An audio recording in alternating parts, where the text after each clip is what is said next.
우리 성도님들은 정리 같은 거 잘 하십니까? 우리가 쓰레기 분리수거를 하잖아요. 근데 뭐 비닐이든지 공병이든지 플라스틱이든지 뭐 이런 것을 그 구분된 구역 안에 잘 정리를 해야 할 것입니다. 제가 몇 가지 물건을 좀 보여드리려고 해요. 사진 좀 띄워주세요. 예. 자, 이 물건들을 정리하려고 할 때 어디에 들어가면 좋을지. 지금 제일 상단 왼쪽에 기계가 보이십니까? 예, 이게 자동화 기계거든요. 자동화 기계. 이 기계는 교회와 집과 일터 이렇게 구분을 한다고 할 때 어디에 속하면 좋을까요? 예, 아무래도 일터가 낫겠죠. 그 다음 옆에 보시면 뭐가 보이냐면 빨래바구니가 보입니다. 빨래바구니는 어디에 분류하면 좋을까요? 예, 집으로 분류를 하시죠. 그 옆에는 뭐냐면 어떤 어떤 프로젝트가 진행되어지는 과정을 이제 그래프로 나타내는 공정률인데 저거는 어디에 있으면 좋을까요? 예, 일터가 낫겠죠. 그 다음 중간 줄 왼쪽부터 보시면 TV 리모컨이 보입니다. 어디로 분류할까요? 예, 집이 좋겠죠. 그 다음에 보시면 십자가 조형물이에요. 십자가 조형물. 이건 어디 있으면 좋겠어요? 예, 뭐니 뭐니 해도 교회가 어울릴 것입니다. 그 다음 옆에는 성찬기가 있습니다. 뭐 직장으로 가져가실 필요 없겠죠. 성찬기. 예, 어디로 분류하면 되겠어요? 예, 교회로 분류하겠습니다. 자, 그리고 아랫줄 왼쪽에는 헌금함. 이 헌금함도 교회가 낫죠. 그 다음에 지문 인식기가 보이십니까? 예, 지문 인식기 집에 이게 찍고 들어가는 분 계셔요? 예, 지문 인식기는 일터가 낫겠죠. 일터. 그 다음에 마지막으로 밥솥이 보여요. 지금 아침 식사 못하고 오신 분도 계실 텐데 이 밥솥은 어디로 분류하면 좋을까요? 예, 교회에도 밥솥이 있을 것이고 일터에도 있겠지만 아무래도 집이 날 것입니다. 자, 그렇다면 그 다음에 거룩은 어디로 분류할까요? 거룩. 집일까요? 교회일까요? 일터일까요? 다죠, 다. 그죠? 예. 그러면 우리가 보통 거룩할 때, 예전에는 어디로 많이 분류했었어요? 예, 교회. 교회에서 찬송을 부르면 거룩이고, 교회에서 기도하면 거룩이고, 교회에서 오늘처럼 성찬식을 한다든지, 혹은 세례를 베푼다든지 하면 그게 거룩이고, 이 거룩은 교회당 안에 있는 거지. 이 교회당이라고 하는 카테고리를 벗어난 거룩을 생각하기가 어려웠는데 성경에 보니까 하나님은 내가 거룩하니 너희도 거룩해라. 근데 그 거룩의 범주가 어디로 확장되냐면 집으로 갑니다. 그래서 이 레위기의 말씀을 보면 집에 계시는 부모님을 공경하는 것도 거룩이다. 안식일을 잘 지켜서 몸을 쉴 줄 아는 것도 거룩이다. 또 내 이웃과 화목하게 지내는 것, 내 이웃을 사랑하고 그들과 화목하게 지내는 것도 거룩이다. 가난하고 힘없고 백없고 도움이 필요한 누군가에게 지갑을 열어서 그분들을 돕는 것도 거룩이다. 하나님 외에 다른 신을 두지 않는 것은 당연히 거룩이지만 이 거룩이라는 것이 어떤 제의적인 것으로만 묶여 있는 것이 아니라 이 거룩이 우리의 일상으로 확대될 수 있다라고 하는 것이 레위기의 말씀입니다. 그러니까 하나님은 그 거룩하신 하나님의 이 거룩이 저와 여러분, 우리를 성도라고 하잖아요. 거룩한 백성, 이 성도가 되어서 우리가 이 세상으로 나가서 그 거룩을 확산시키는, 거룩을 퍼뜨리는, 그래서 산 위에 있는 동네가 숨겨지지 못하게끔 그 빛이 온 세상의 어둠을 몰아낼 수 있도록 하기 위해서 오늘도 우리를 빛으로 부르시고 또 이렇게 모이는 것만이 우리의 목적이 아니라 잘 모였다가 또 흩어지게 하셔서 우리의 가정과 일터에서도 하나님의 거룩함이 흘러갈 수 있도록 하는 것. 이것이 하나님께서 저와 여러분을 성도로 부르신 목적이라는 것입니다. 믿으시면 아멘 하시겠습니다. 예. 오늘은 어린이 주일입니다. 그래서 부모가 자녀를 어떻게 대하는 것이 성경에서 말씀하는 거룩인가? 자녀를 주의 교훈과 훈계로 잘 양육하는 것도 거룩인데 특별히 성경에서 뭐라고 말씀하냐면 자, 저를 따라 하시겠습니다. 내 자녀를 노엽게 하지 말라. 네, 그게 거룩이라고 말씀해요. 그러니까 세상 사람들은 자녀들을 많이 노엽게 할지라도 너희 믿는 자들은 그렇게 하지 말라. 자, 에베소서 말씀 보시죠. 6장 4절입니다. 시작. 또 아비들아 너희 자녀를 노엽게 하지 말고 오직 주의 교훈과 훈계로 양육하라. 자녀를 뭐하게 하지 마라? 노엽게 하지 마라. 파로르기조. 이게 두 합성어예요. 합성어. 파라와 오르기조의 합성어인데 파라는 무엇을 향하고 있다는 거예요. 향하고 있다. 그 다음 오르기조. 오르기조는 분을 내고 있는 겁니다. 화를 내고 있는 거예요. 누군가를 향해서 화를 내고 있는 건데 바로 우리 자녀들 안에 부모를 향한 혹은 기성세대를 향한 어떤 권위자들을 향한 이 사회를 향한 분노, 이 오르기조가 있다는 거예요. 자, 뚜껑이 있어요. 뚜껑이 덮여 있으면 잘 모르겠어요. 그런데 뚜껑을 열어보니 그 안에 찌개가 보글보글 끓고 있단 말이죠. 우리 자녀들 겉으로 볼 때는 잘 모르겠어요. 그런데 내 자녀의 뚜껑을 열어보면 그 안에 온갖 오르기조가 있는 거예요. 이것 때문에 꼬여 있고 저것 때문에도 꼬여 있고 저것 때문에 막 화가 나 있고 이것 때문에도 화가 나 있고 내 자녀 안에 그런 노여움, 내 자녀 안에 그런 앵거가 있다. 자녀로 하여금 그런 숨겨진 분노가 있지 않도록 우리들이 자녀를 주의 교양과 주의 훈계로 잘 다독이고 하는 것도 거룩이라고 하는 것입니다.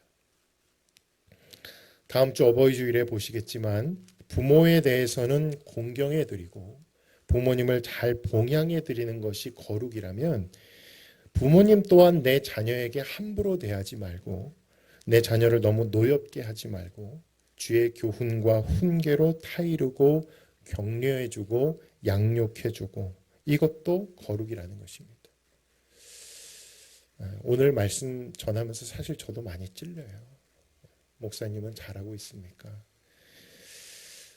여러분 목사의 자녀들도 이렇게 뚜껑을 열어보면 그 안에 어떤 교회에 대한 분노 혹은 목사라고 하는 아빠에 대한 분노 또 사모라고 하는 엄마에 대한 분노가 있을 수 있어요. 오늘 말씀을 준비하면서 내가 전혀 감지 못하는 어떤 파로르기조가 혹은 혹시 내 자녀에게 있지는 않을까 그런 생각을 하면서 오늘 말씀을 준비했습니다. 어떻게 하면 우리 자녀를 노엽게 하지 않을 수 있을까? 자, 오늘 레위기 20장에서 하나님이 뭐라고 말씀하시냐면 따라서 합니다. 자녀를 몰렉에게 바치지 마라. 자녀를 몰렉에게 바치면 자녀를 노엽게 하는 거예요. 자, 몰렉에게 바쳤다. 우리 1절과 2절 말씀, 당시 가나안 원주민들의 분위기가 이랬다는 것입니다. 같이 한번 읽어보시죠. 시작. 여호와께서 모세에게 말씀하여 이르시되 너는 이스라엘 자손에게 또 이르라 그가 이스라엘 자손이든지 이스라엘에 거류하는 거류민이든지 그의 자식을 몰렉에게 주면 반드시 죽이되 그 지방 사람이 돌로 칠 것이요. 자, 그의 자식을 누구에게 바친다고요? 몰렉. 또 다른 성경에는 몰록이라는 단어도 나오는데 발음만 다를 뿐이지 다 같습니다. 자, 사진 한번 띄워주세요. 몰렉이 이렇게 생겼어요. 속이 텅 비어있는 노쇠로 만들어진 머리는 황소의 머리를 하고 있고 손을 보시면 이렇게 하고 있죠. 손. 조금 저 그림을 확대해 주실 수 있을까요? 확대는 어려워요. 그런가요? 자, 손이 이렇게 돼 있고요. 그 밑으로 불이 이렇게 계속 달궈져요. 불을 뜨겁게 달궈요. 그래서 아주 뻘겋게 시뻘겋게 달궈지면 여기다가 아기를 던지는 겁니다. 지금 보이시죠? 아기를 거기다 던져요. 그게 몰렉 제사였다는 거예요. 이거 하지 말라는 거예요. 절대로 그거 하지 말라. 하나님이 생명의 근원이시잖아요. 하나님이 생명의 근원이신데 그 귀한 생명을 몰렉에게 바쳐버리는 거죠. 내 자녀, 이 세상 어느 것과도 바꿀 수 없는 가장 소중한 자녀를 몰렉에게 바친다. 왜 그렇게 하냐? 이 몰렉에게 제사를 드리는 건 특별한 게 아니고, 특별한 이유가 아니고, 고대 사회에서 생존과 직결되었던 문제가 뭐냐면 농사거든요. 농사가 잘 돼야 그 해를 먹고 살잖아요. 근데 가뭄이 들 때가 있단 말이죠. 비가 안 와요. 그러면 농사 다 망치잖아요. 먹고 사는 문제가 더 걸린단 말이죠. 기후재를 생각해 볼 수 있겠지만 기후재로도 효과를 볼 수가 없고 도대체 하늘은 언제쯤 문을 열고 비를 쏟아주실까? 우리가 이제 다 굶어 죽게 생겼는데 예비된 식량도 다 소진을 했고 이제는 아무리 바닥을 긁어봐도 먹을 게 하나도 없고 정말 이대로 가다가 죽겠구나 싶을 때 사람이 극단까지 갈 때 마지막에 찾는 신이 바로 몰렉입니다. 그 극단적인 신의 호의를 받기 위한 극단적인 행위가 몰렉에게 제사를 드리는 거예요. 이대로 가다 다 죽을 것 같으니까 내가 가장 소중하게 여기는 내 아기를 신에다 바치는 거죠. 그래서 신의 은총을 내가 얻어내려고 하는 거예요. 또 하나 생존과 직결되는 경우가 바로 전쟁이 터졌을 때. 고대 사회는 전쟁이 많았잖아요. 아수르가 공격을 해온단 말이죠. 아수르에 의해서 이미 저 북이스라엘은 망했어요. 그리고 이제 남유다까지 아수르가 옥죄어 옵니다. 남유다의 히스기야 왕, 아하스 왕이죠. 아하스 왕의 입장에서는 이 나라가 이제 곧 무너질 것 같아요. 저 북이스라엘의 10개 지파가 함께 모여서 싸워도 안 됐던 이 아수르를 우리가 어떻게 감당하지?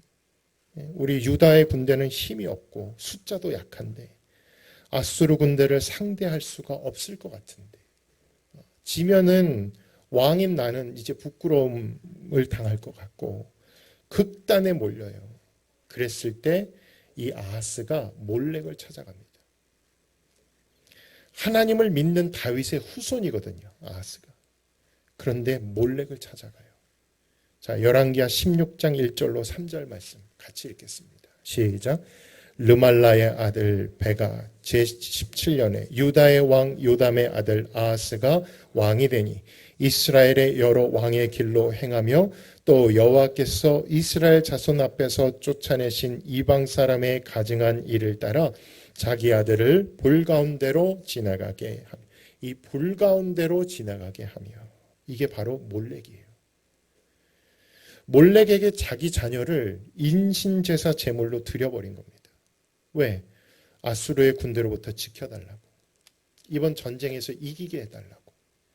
두렵고 무섭고 죽을 것 같아서 그런 마음으로 몰렉을 찾아가는 겁니다. 그리고는 나에게 가장 소중한 내 새끼를 바쳐버리는 거예요. 아하스뿐만이 아니라 이후에 유다의 므낫세 왕도 또 자녀를 몰렉에게 바쳐요.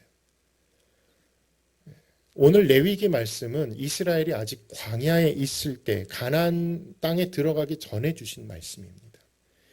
아직 가나안에 들어가지도 않았는데 하나님은 앞으로 가나안에 너희가 들어가게 되면 그 원주민들이 섬겼던 몰렉을 너희가 알게 될 텐데 절대로 너희 자녀를 몰렉에게 바치지 마라. 아직 가나안에 들어가지도 않았지만 들어가게 되면 절대로 내가 너희에게 허락한 사랑하는 자녀들을 절대 몰렉에게 바치지 마라. 하나님이 신신당부를 하세요. 하기만 하면 내가 너희를 끊어버릴 것이다. 그런데도 왜 사람들은 하나님이 하지 말라는 가증하고 비극적인 그 몰렉에게 자녀를 바치는 이런 일을 했을까요? 바로 두려움 때문이었습니다. 이대로 손을 놓고 있다가는 큰일 날 것 같은 두려움이요. 그 두려움이 극단으로 몰리는 거예요. 나 이제 큰일 났구나. 이대로 비가 계속 안 오면 큰일 나겠구나. 아수르 군대에 의해서 나는 큰일 나겠구나. 이대로 두면 내 자녀 망하겠구나. 어디 학원이라도 보내야 될 텐데, 안 그러면 열등한 존재가 될 것 같은데, 뒤처질 것 같은데, 적응하지 못할 것 같고 따돌림 받을 것 같은데 막 두려움이 온단 말이죠. 사람은 두려움이 들면 내가 지금 두려워하고 있나? 그게 아니라 이 두려움을 통제하고 싶어 합니다. 그래서 세콤 아시죠? 그래서 세콤을 하는 거예요. 세콤이라도 달면 이 두려움이 평안으로 바뀔까? 두려움을 통제할 수 있을까? 그 두려움 때문에 보험도 드는 거예요. 보험을 들면 이 보험이 나를 좀 지켜줄 수 있지 않을까? 내가 어떤 큰 목돈이 들어갈 일이 생겼을 때, 내가 병원에 신세를 지게 됐을 때 나를 좀 도와줄 수 있겠지. 그래서 좋은 차도 사는 거고요. 사고가 날 때 이 차가 나를 안전하게 지켜줄 수 있겠지. 두려움을 통제하고 싶어 해요. 몰렉에게 제사를 드리는 것도 마찬가지 심리 기제가 작동한다라는 것입니다. 미래에 대한 두려움, 내일에 대한 두려움이 누구나 다 있어요. 근데 그 두려움이 나는 너무 큰 거죠. 이 두려움을 통제하기 위해서 극단적인 재물을 갖다 바치는 겁니다. 내가 이 정도 바쳤으니 올 한 해 농사 잘 되겠지. 내가 이 정도 바쳤으니 전쟁에서 이길 수 있겠지. 이 정도 바쳤으니 이제 사업이 잘 되겠지. 내가 이제 이 정도 바쳤으니 목회가 잘 되겠지. 교회를 개척하고 한동안 지지부진했습니다.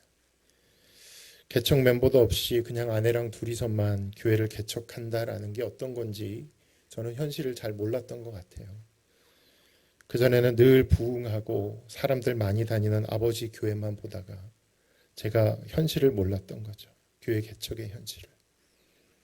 심지어 코로나가 터지자마자 개척을 해서 모일 수도 없고 전도도 안 되고 할 수가 없고 저희 아버지가 전화할 때마다 물어보셨어요. 오늘은 좀 누가 좀 왔냐? 몇 명이나 등록했냐? 등록은요, 아버지. 헌금도 하나 없습니다.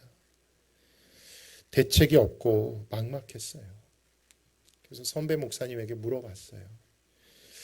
그러면 그 중에 한 분이 저한테 해줬던 얘기가 있었는데 그게 뭐냐면 교회의 부흥은 목회자 자녀의 피와 땀과 눈물을 먹고 자랍니다.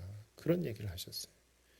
교회의 부흥은 목회자 자녀의 희생을 기반으로 합니다. 이게 무슨 말이냐면 자녀가 집에서 아빠 보고 싶다고 울든 말든 교회를 위해서 자녀가 희생되는 한이 있더라도 자녀를 뿌리치고 교회에서 매일같이 나와 일하고 신방하고 말씀 준비하고 기도하고 여름 휴가 같은 거는 개척 목회자에겐 사치고 어디 외식 한번 하는 것도 성도들 마주치면 성도들에게 부담이 될까 봐 자녀들과 외식도 안 하고 우리 옛날 선배 목사님들 그게 옳은 줄 알고 그렇게 사신 분들 많았어요.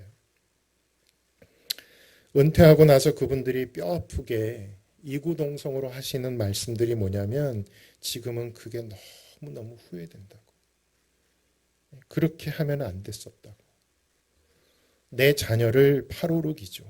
분노가 있게 한 거죠.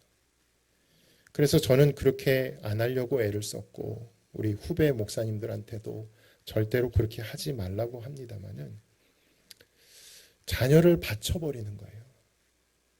자녀의 취향, 자녀의 계획, 자녀의 성향, 자녀의 의지, 자녀의 뜻은 고려사항이 아니에요. 엄마 말 들어.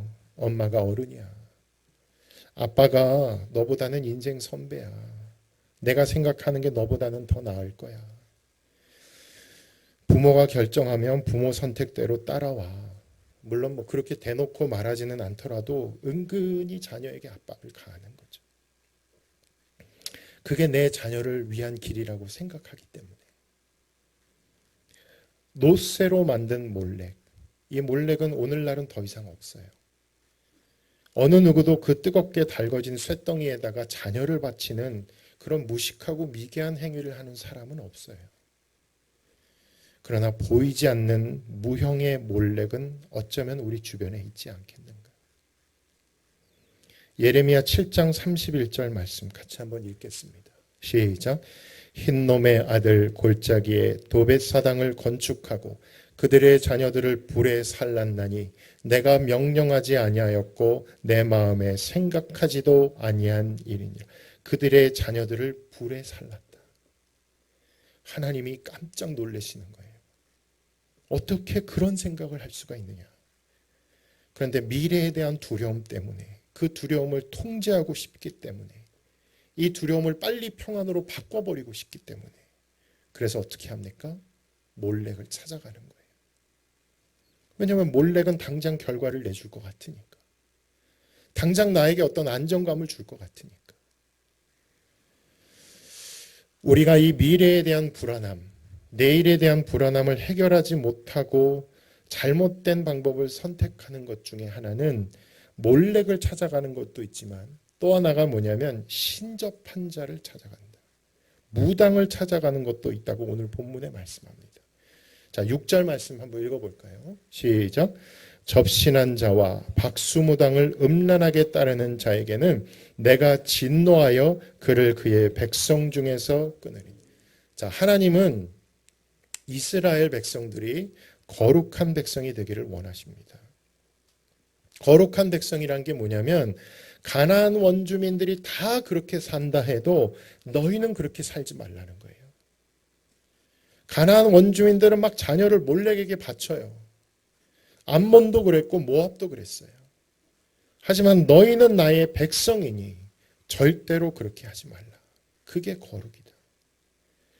그리고 또 하나가 뭐냐면 접신, 신접한 자, 그리고 박수무당을 음란하게 따른다. 이 음란하게 따른다는 말이 무슨 뜻이냐면 박수무당을 과도하게 집착하는 거예요. 과도하게 의지하는 거예요. 그래서 이사 가는 날 월, 화, 수, 목, 금, 토, 일 언제가 좋겠냐? 박수무당에게 물어봐야 돼요. 함부로 이사를 못해요. 언제 가는 게 좋겠습니까? 뭐 손 없는 날 갑니까?